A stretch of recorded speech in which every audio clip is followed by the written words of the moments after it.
Ngayon ngang bagong taon ay magluluto tayo ng bopis. Narito na nga po yung mga sangkap na ating kakailanganin.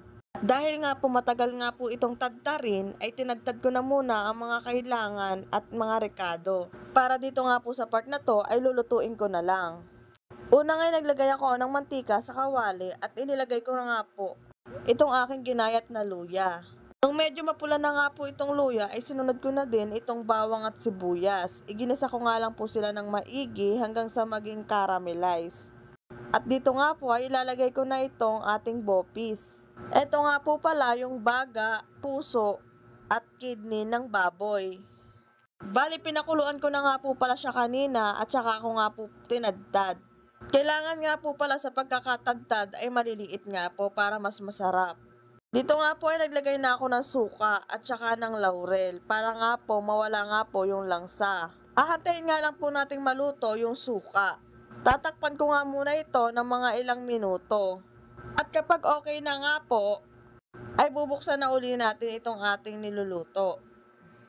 Kung mapapansin nyo nga po dito, ay tuyo na nga po yung suka na ating nilagay. Kapag tuyo na nga po yung suka, ay pwede na nating ilagay itong ating labanos at saka carrots. Para nga po maluto na din ito. Medyo madami nga po itong aking nilagay na carrots at labanos. Mas masarap nga po kasi sa bopis kapag maraming gulay. Yun ay base lamang sa aking panlasa. Nasa sa inyo pa rin naman kung gaano karami ang ilalagay nyong gulay. Pwede nga po nitong walang labanos at carrots at pwede naman pong meron din. At dito nga po ay ilalagay ko na nga din po yung aking binabad kaninang atsuete. At kung wala naman kayong mabiling atsuete seed, ay pwede naman kayong gumamit ng annatto powder. Iyon nga po ay kukulay na din agad.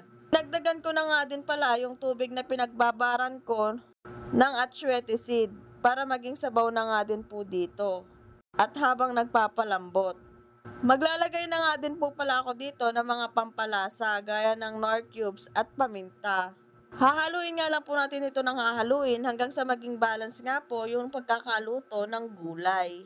Tsatsagain nga lang din po pala natin ito ng paghahalo dahil hindi na nga po natin ito tatakpan. Bali, kailangan natin haluin ng haluin para nga mag-balance yung kanyang pagkakaluto. Bali, patis na nga lang din po pala yung aking ginamit dito na pampaalat para mas malasa na nga din po. At kapag ganito na nga po, ay pwede na nga po iyan. Yun lamang po. Maraming salamat. Bye-bye!